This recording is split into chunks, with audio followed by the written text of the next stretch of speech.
आज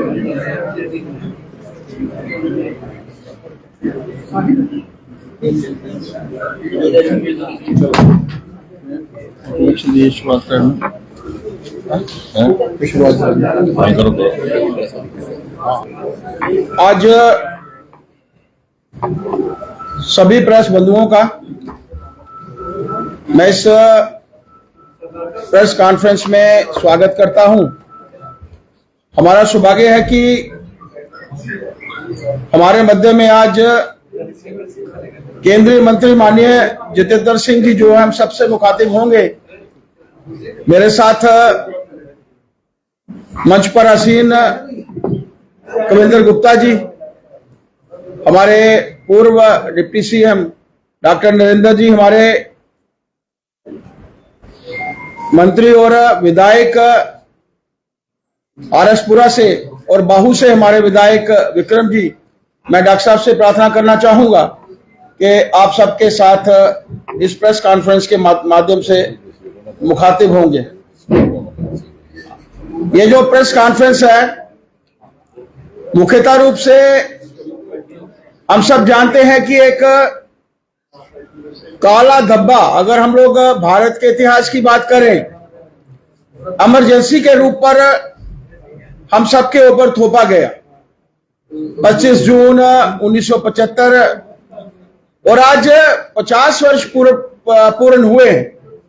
उसी के संदर्भ में ये 25, 26, 27 3 दिन रखे गए थे, जिसमें पार्टी की तरफ से सभी केंद्रीय मंत्री अलग अलग प्रदेशों में जाएंगे। हालांकि माननीय डॉक्टर जितेंद्र सिंह जी हमारे ही इस प्रदेश के हिस्सा हैं, हमारे ही यहाँ के ऑनरेबल मेंबर पार्लियामेंट भी हैं, लेकिन केंद्रीय पार्टी की तरफ से उनको आज के इस कार्यक्रम के लिए ड्यूटी दी गई थी।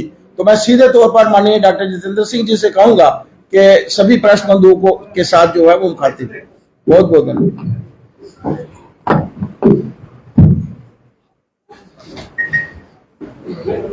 धन्यवाद अध्यक्ष जी। हमारे साथ बैठे हुए हमारे पूर्व उप मुख्यमंत्री कविंदर जी, पार्टी के राष्ट्रीय मंत्री डॉक्टर नरेंद्र सिंह जी, हमारे विधायक विक्रम रंधावा जी। जैसा कि अभी अध्यक्ष जी ने बताया कि दोस्तों, इमरजेंसी के मौजू को लेकर के ये प्रेस वार्ता आयोजित की गई है। तो बहुत लंबा समय ना लेते हुए सीधा चर्चा पे आते हुए सबसे पहले तो ये सवाल उठता है कि ये हम इमरजेंसी की बातचीत, ये चर्चा कर क्यों रहे हैं। वैसे तो देखा जाए कि एक ऐसा नामुराद कालखंड जो याद करने लायक नहीं, लेकिन फिर भी हम उसको बार बार क्यों दोहरा रहे हैं, क्यों याद कर रहे हैं। तो शायद इसलिए ये अनिवार्य है इसको याद रखना कि ये परिस्थिति फिर से ना हो, इसे फिर कोई दोहराए ना, और विशेषकर जब दूसरी पीढ़ी सक्रिय हो चुकी हो तो उसे ये परिचित करवाया जाए कि वो जमाना कैसा था जो शायद उन्होंने नहीं देखा। अब ये 1975 से लेकर के 1977 का ये कालखंड रहा है। मैं तो ये कहूंगा कि उस समय का कोई भी ऐसा भारतवासी नहीं था जिसके जीवन को उसने किसी न किसी तरह से, किसी न किसी रूप में, किसी न किसी मात्रा में न छुआ हो। अर्थात कोई भी व्यक्ति ऐसा ना था जिसका जीवन अछूता रहा।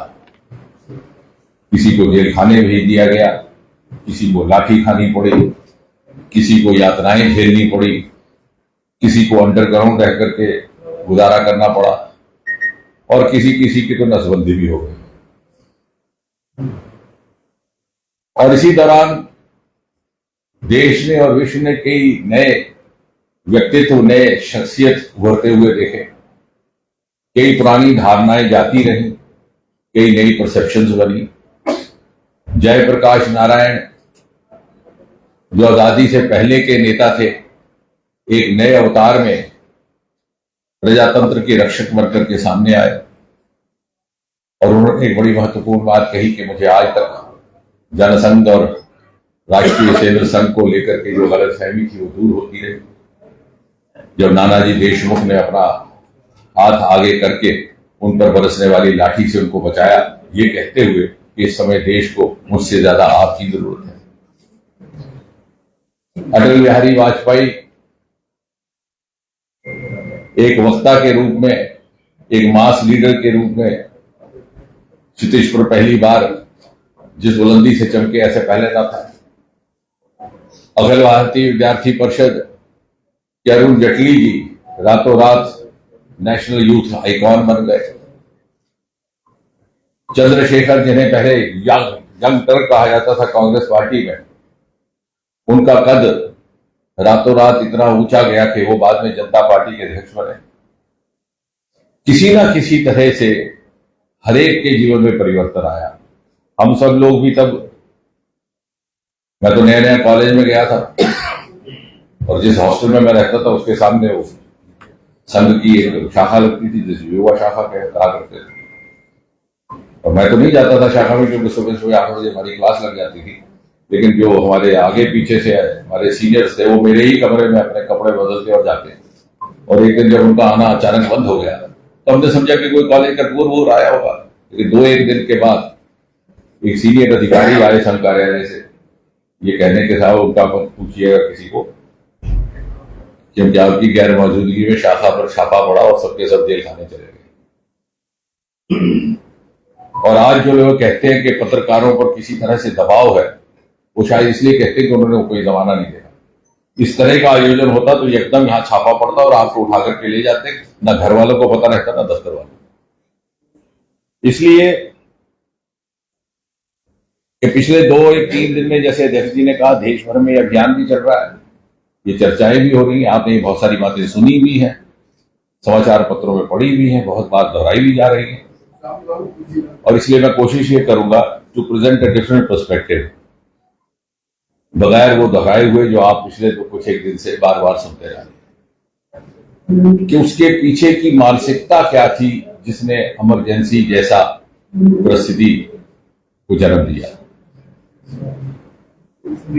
द जेनेसिस ऑफ इमरजेंसी, और जिन लोगों द्वारा इमरजेंसी लगाई गई है, जिस संगठन के द्वारा इमरजेंसी लगाई गई, उसके पीछे की सोच क्या है। और अगर एक वाक्य में कहा जाए, emergency was a cumulative outcome of the legacy of Congress party right from the date of its birth, which was 28 December 1885, जब A.O. ह्यूम ने इस दल की स्थापना की। वो स्वयं एक रिटायर्ड सिविल सर्वेंट थे और उनकी मंशा थी to create an exclusive club of the retired British officers and the new elite of Indians emerging after Macaulay's English education. यानी कहीं भी कांग्रेस पार्टी के संस्कारों में जन्म से ही ना ही मातृभूमि के प्रति समर्पण की भावना थी, ना ही मातृभूमि के लिए त्याग, और ना ही कोई प्रतिबद्धता। और उसके डीएनए में प्रारंभ से ही परिवारवाद भी था, मोतीलाल नेहरू से लेकर के अभी तक चल रहा है। अवसरवादिता भी थी, अथॉरिटेरियनिज्म भी था, और निजी स्वार्थ और राजनीतिक स्वार्थ के लिए देश हित को पीछे रख करके स्वयं को प्राथमिकता देने की प्रवृत्ति भी थी। अब आज का युग तर्क का युग है, ये भी ना लगना चाहिए कि सारे भाजपा वाले कह रहे हैं तो ये भी कह गए। तो I learn not to speak without evidence. और मैं ये दावे के साथ कह सकता हूं कि चाहे कितनी भी बार कांग्रेस पार्टी संविधान की किताब लेकर के ढिढोरा पीटे, और चाहे कितनी भी बुलंद आवाज में अपने आप को स्वतंत्रता के सेनानी कहें, कांग्रेस ने कभी भी आजादी की मांग नहीं की। और ये बहुत सारे लोगों के लिए नई बात होगी, but I am saying this with all the confidence at my command. 1930 तक कोई एक दस्तावेज नहीं, कोई एक रेजोल्यूशन नहीं जहां कांग्रेस ने ये मांग की हो कि भारत को स्वतंत्र किया जाए या इंडिया डिमांड्स कंप्लीट इंडिपेंडेंस। यहां तक कि 1930 में भी अगर कांग्रेस पार्टी कोई मांग रख रही थी तो रख रही थी home state, home rule, home dominion, अर्थात हमारे अधिकारी हों और हमारे अधिकारियों के बीच home dominion ruled by a governor general and a governor general appointed by British Empire. और 1930 का वो वर्ष था, शायद नए लोगों के ध्यान में ना हो, जबकि भगत सिंह पर ट्रायल चल रहा था लाहौर में और रोज अखबारों में इसकी खबरें पढ़ने को मिलती। देश भर में नौजवान उत्तेजित था और भगत सिंह का यही इल्जाम था कि उसने पूर्ण स्वतंत्रता की मांग की थी और उस समय भी कांग्रेस होम रूल की ही मांग कर रही थी। पहली बार ऑफिशियली कांग्रेस की जो रेजोल्यूशन आई है जिसमें मांग की गई है इंडिपेंडेंस की, that was the Lahore session 1931। वो भी जैसे मैंने कहा कि अवसरवादिता की राजनीति, इसलिए कि सारा 1900 उसी अधिवेशन, जो अधिवेशन मार्च 23 से लेकर के मार्च 26 तक 1931 में हुआ, उसके ठीक 3 दिन पहले मार्च 21 को भगत सिंह को रात के अंधेरे में फांसी लगा दी गई थी। सारा देश भटक उठा था, नौजवान बाहर निकल आए थे, सड़कों में उपद्रव हो रहे थे, कॉलेजों में आगजनी हो रही थी और कांग्रेस पार्टी को ये लगा कि वो थलक पड़ जाएगी अगर वो इस बात को समझ ना पाएगा। पहली बार भगत सिंह की फांसी के बाद जो अधिवेशन हुआ लाहौर में, उसमें रेजोल्यूशन में लिखा गया कि वी डिमांड इंडिपेंडेंस। अर्थात केवल 17 बरस बचे थे आजादी के। अगर ये भी मान लिया जाए कि कांग्रेस पार्टी ने आजादी की जंग लड़ी है तो केवल 17 बरस, और वो भी 17 बरस ऐसे कि जब धीरे धीरे ये समझ में आने लग गया था कि अब आजादी करीब है। और अगर आप उससे पहले जाएं,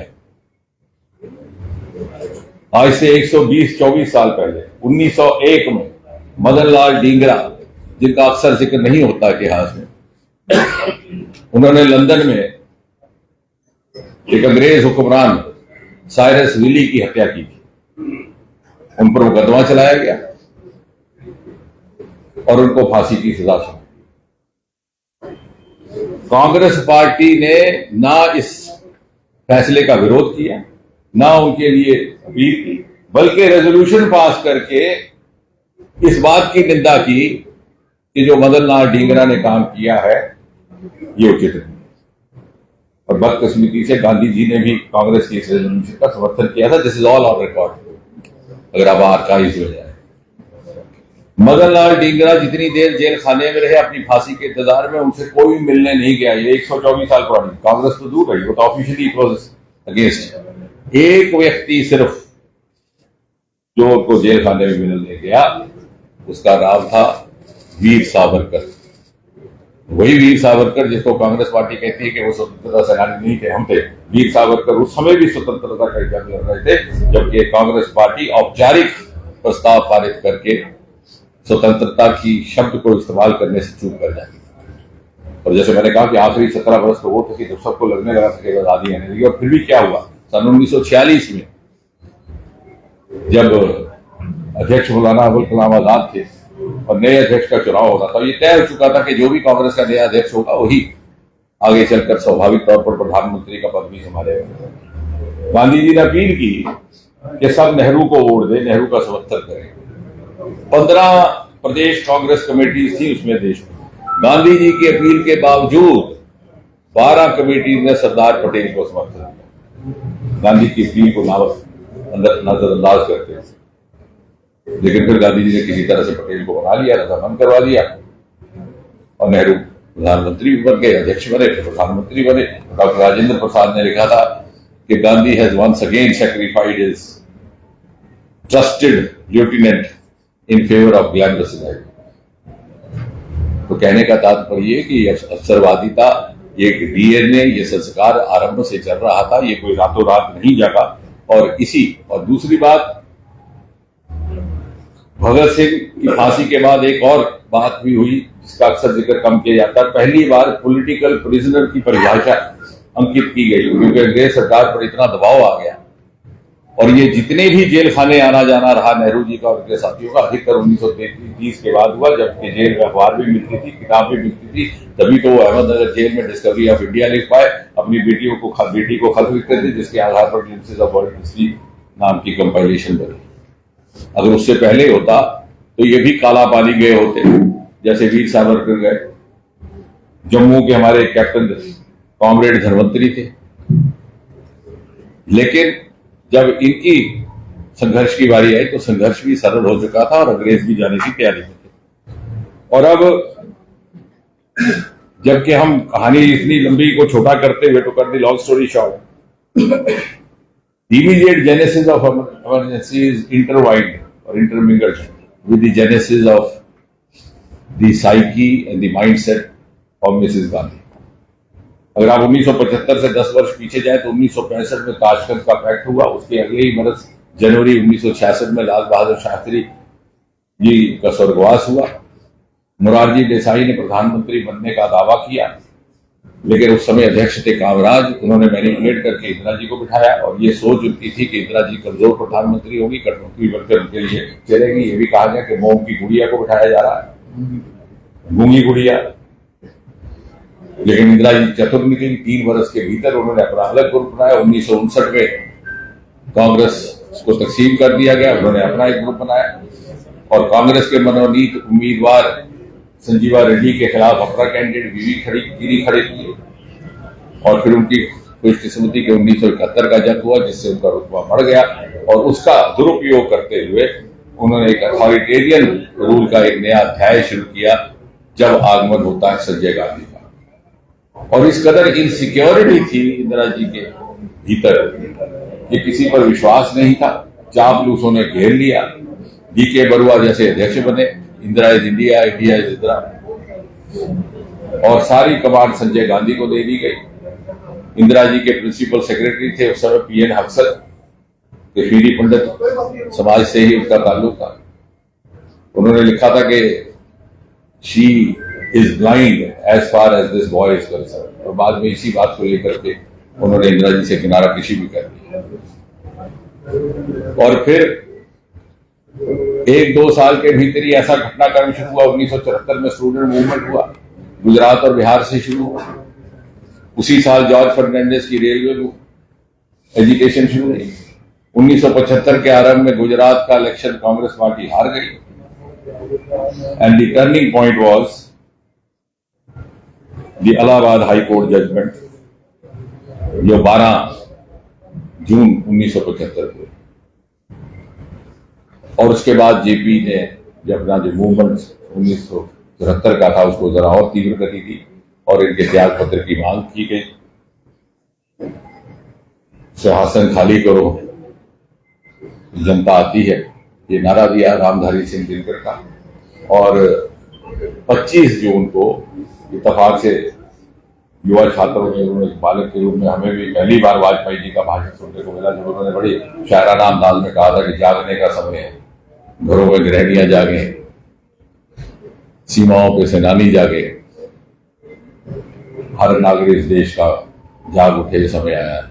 और उसी रात इमरजेंसी की घोषणा की गई। राष्ट्रपति फखरुद्दीन अली अहमद को नींद से जगा करके, और फिर कोई कचहरी ना जाए तो उसके लिए 38th अमेंडमेंट लाया गया।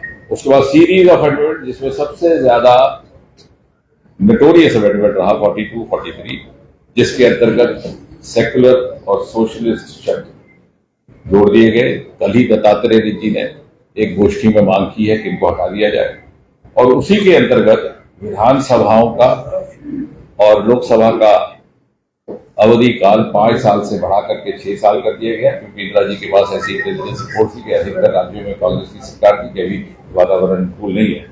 अब जम्मू कश्मीर में कैसा उसका दुरुपयोग हुआ, इसकी भी चर्चा कम की जाती है। यहाँ पर नेशनल कॉन्फ्रेंस की सरकार थी, जो ही अवधि काल 6 साल किया गया, तो शेख अब्दुल्ला सरकार ने जम्मू कश्मीर विधानसभा का कार्यकाल भी 6 साल कर दिया। लेकिन 3 ही वर्ष के बाद जब मोरारजी भाई प्रधानमंत्री बनते हैं तो इस प्रावधान को रिवर्स किया गया।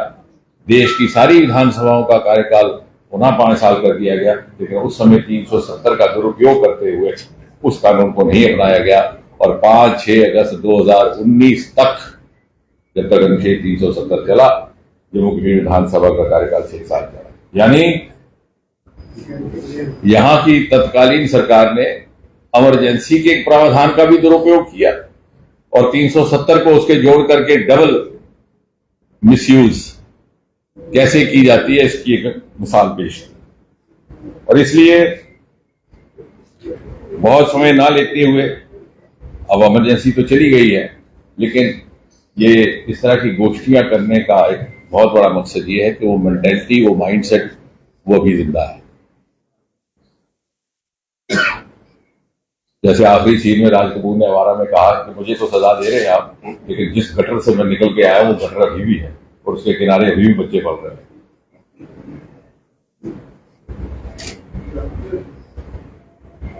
तो ये परवर्ट मेंटेलिटी का mindset is still haunting us in the form of subjugation to dynasty, in the form of hypocritic flaunting of this book of constitution, and most importantly, by underplaying inconvenient truths and overplaying convenient half-truths.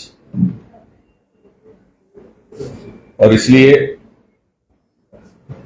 आखिर में हमारा यही संदेश रहेगा कि अगर हमने इस प्रजातंत्र की यात्रा को इसी तरह से जारी रखना है, if the march of democracy has to move uninterrupted to the pedestal of Viksit Bharat, then it is imperative and important to check emergency and to check that mindset which, when faced with public dissent, has the tendency to throttle the channels of democracy. और इसको हम भूल नहीं सकते, हम भुलाने देंगे भी नहीं। अगली संतान, अगली नस्लों को याद कराते रहेंगे। अंग्रेजी में ये कहावत है, don't whitewash the stigma lest we forget. अगर दीवार पर कोई दाग लगा के जाता है तो जल्दी में उसे मिटाने की कोशिश ना करिए, ताकि वो दाग आपको याद करवाता रहे, आपको सतर्क करता रहे कि ये बदनुमा काम करने वाला कौन था, हम उससे आगा रहे। धन्यवाद। डॉक्टर साहब, जब 50 साल पूरे होने पर इमरजेंसी के आज संविधान हत्या दिवस मनाया जा रहा है, तो आरएसएस के सरकारवाहक हैं दत्ता होसबले, उन्होंने मांग की है कि अपने पूर्वजों की गलती के लिए कांग्रेस को माफी मांगनी चाहिए। तो निश्चय उसमें तो कोई, मुझे नहीं लगता कोई दो राय। दत्तात्रेय जी ने ही ये बात भी रखी है कि जो 42 संशोधन के बाद सेकुलर और सोशल, क्योंकि ये बाबा मजहब की देन नहीं है। Doctor Ambedkar has produced one of the best constitution in the world. अगर वो उनकी सोच नहीं थी तो भला किस सोच के साथ ये शब्द जोड़े गए? Doctor, RSS leader has demanded that both these words should be removed from the preamble of the constitution. Does the BJP endorse his statement? No, I think any right-thinking citizen would endorse it, because everybody knows that this is not the part of the original constitution which was written by Dr. Ambedkar and the rest of the committee. BJP also wants removal. I am saying that even you want. Who doesn't want? Every right-thinking citizen. This is not the question of BJP versus non-BJP. It's the question of preserving the democratic values, preserving the constitutional values. Method of introduction. And those who are flaunting the constitution book are actually the biggest violators of the constitution. So is the BJP going to bring a bill in the parliament? I didn't say that. I am not accredited to say that. And I don't talk out of turn. Doctor साहब, कांग्रेस ने कहा है कि 50 साल पहले जो गलती की है हमने इसके लिए माफी मांगी है। माफी नहीं मांगी, बल्कि अभी भी वही मानसिकता चल रही है। अभी भी वही मानसिकता चल रही है। ये जो आप देख रहे हैं हर रोज जिस तरह के उनके बयान आ रहे हैं, मुझे नहीं लगता कि उसमें वही माफी की झलक, और ना ही किसी अधिकृत अधिकारी ने ऐसा कहा भी नहीं। बल्कि उल्टा उनके अध्यक्ष जी ने परसों ही कहा कि साहब ये जो भाजपा का अभियान है ये निराधार है, क्योंकि इंदिरा जी तो बाद में जीत करके आ गई। अब इंदिरा जी 1980 का चुनाव जीती, बहुत अच्छी बात है। 1971 का चुनाव जीती, बहुत अच्छी बात है। लेकिन चुनाव जिताने वालों ने उनको ये मैंडेट तो नहीं दिया था ना कि उनका दमन करे या उनका इमरजेंसी लगाए। ये अलग अलग विषय है दो। यूपी में यादव कथावाचक के ऊपर बहुत बवाल मचा हुआ है। 21 जून को इटावा में यादव कथावाचक कथा कर रहे थे, उसको लेकर लोगों ने जो है वो ऐतराज। आज हमारी इमरजेंसी की कथा पर ही आधारित है ये। एक वृक्षारोपण का कार्यक्रम है। मैं डॉक्टर साहब का धन्यवाद करना चाहता हूं। एक मैंने कहा सामने पार्क में एक वृक्षारोपण का कार्यक्रम है, जिसमें माननीय डॉक्टर साहब के माध्यम से एक वृक्षारोपण का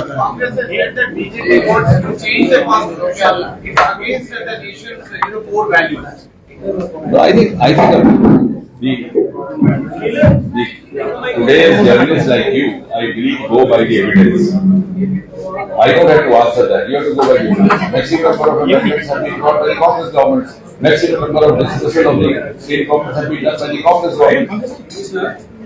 And a series of amendments day after day were seen during the emergency we are discussing today.